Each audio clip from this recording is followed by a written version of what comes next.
రైతులు జీవన ఎరువుల పట్ల అవగాహన కల్పించుకుని లాభసాటి వ్యవసాయం చేయాలని శాస్త్రవేత్త కె ఫణికుమార్ సూచించారు.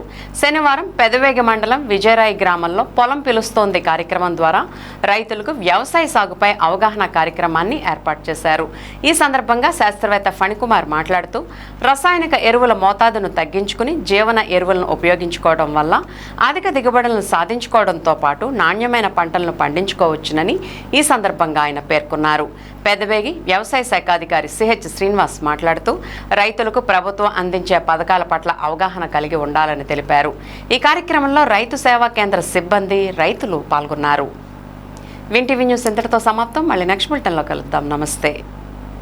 అనుకోండి మార్కెట్ నుంచి వచ్చిన 1291, 1293 రెండు కూడా మీకు చౌడు ఫుల్గా తట్టుకునేటువంటి రకం.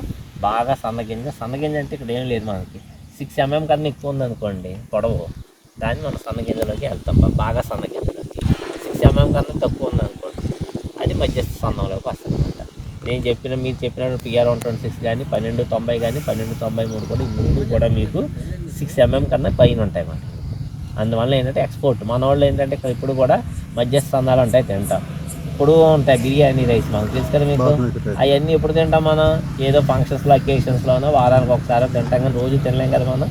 అందువల్ల ఏంటంటే అవన్నీ ఎక్స్పోర్ట్కి వెళ్ళిపోతున్నాయి, మనకు అన్నది ఇది అనమాట. అందువల్ల గవర్నమెంట్ PR 126 బ్యాన్ చేసిన, ఇది చేసిన ప్రైవేట్ వాళ్ళే తీసుకోవాలి అన్న ఉద్దేశం చేసింది. అందులోకి మన హానరబుల్ CM గారు ఇప్పుడు చెప్పినా సరే తినడానికి ఉపయోగపడాలి, ప్లస్ సన్నగింజ అయ్యి ఉండాలి. సో దాని మీద ఎక్కువ ఫోకస్ చేస్తున్నారు కాబట్టి గవర్నమెంట్లో కూడా తేమ అనేటువంటి ఇది నిలుపుకుంటుంది వాటిని. సో ఆ ఉద్దేశం చేత కూడా చేయొచ్చండి. ఇంకా మీరంతా వరే కదా వేస్తారు, ఇంకో పంటకేం వెళ్ళరు కదా, ఇంకా వరే కదా కాబట్టి ప్రాబ్లం. బోర్వెల్స్ ఉన్నాయండి మనకు లేవా? నీళ్ళు ఎలాగా దాల్వాకి వెళ్ళమా? ముందస్తు దాల్వా బోర్లు రాగట్లేదు. ఎన్ని అంగుళాలు బోర్లు అండి? 2 అంగుళాలయ్యా?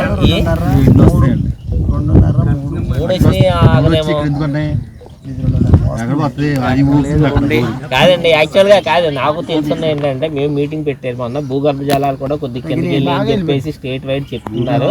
2 అంగుళాలు మీకు కొద్దిగా వస్తాయి చూడండి లూజ్గా, అటువంటివన్నీ కూడా ఆగిపోతాయి. 2.5 వచ్చి కరపోతగా ఉన్నవన్నీ కూడా నిలబడతాయి అన్నట్టుగా రిపోర్ట్ అయితే ఉంది మరి మీకు.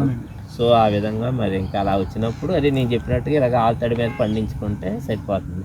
మనకి ఏంటంటే వరికి మీకు పిలకలు వేసే దశలో నీరు తీసినా పెద్ద నష్టం ఉంటుంది. అంటే అడప నీళ్ళు తడిలించుకుంటా కూడా సాగొచ్చు. అలా సాగినప్పుడు ఎక్కువ పిలకలు వస్తాయి మీకు. కానీ పూత దశ ఏర్పడి కోత దశ దాకా మాత్రం నీరు అనేది ఉండాల్సింది మీకు.